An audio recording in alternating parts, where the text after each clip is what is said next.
पुढच्या काळामध्ये महापौराच्या निवडणुका होतील, स्टँडिंग कमिटी तयार होईल, वेगवेगळ्या समित्या तयार होतील. माझी आपल्या सर्वांना विनंती आहे की यामध्ये कोणाला संधी मिळेल, कोणाला कदाचित यावर्षी मिळेल, कोणाला पुढच्या वर्षी मिळेल, पण एक लक्षात ठेवा की पुण्याच्या जनतेने दिलेल्या मॅन्डेटपेक्षा ही संधी गौण आहे. या विश्वासाला पात्र होऊ शकलो नाही तर अशा प्रकारचा जो काही विजय असतो तो विजय लाटेसारखा निघून जातो. बघा, आपण जर आपले नेते माननीय मोदीजी यांच्याकडनं काही शिकायचं असेल तर कुठल्याच विजयानंतर मोदीजी एकही दिवस शांत बसलेले आपल्याला पाहायला मिळत नाही.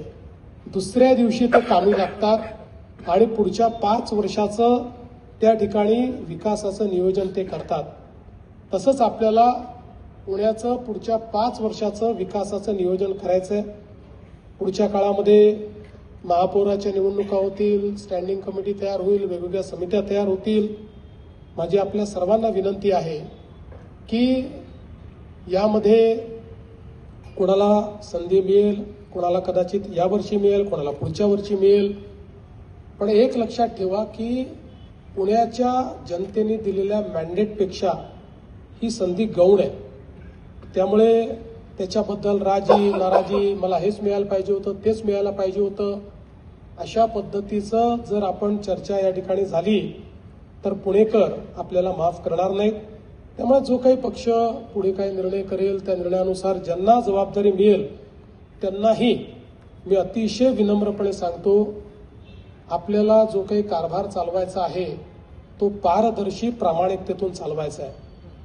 महानगरपालिका हा काही आपला कमिशनचा धंदा नाही. महानगरपालिका हा आपला व्यवसाय नाही.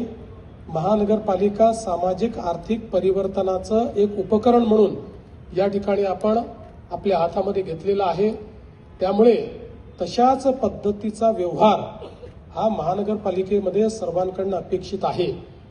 आज आनंदाचा दिवस.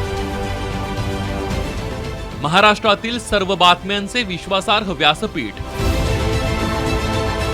सकाळच्या सर्व सोशल मीडिया प्लॅटफॉर्मला लाईक, फॉलो आणि सबस्क्राईब करा.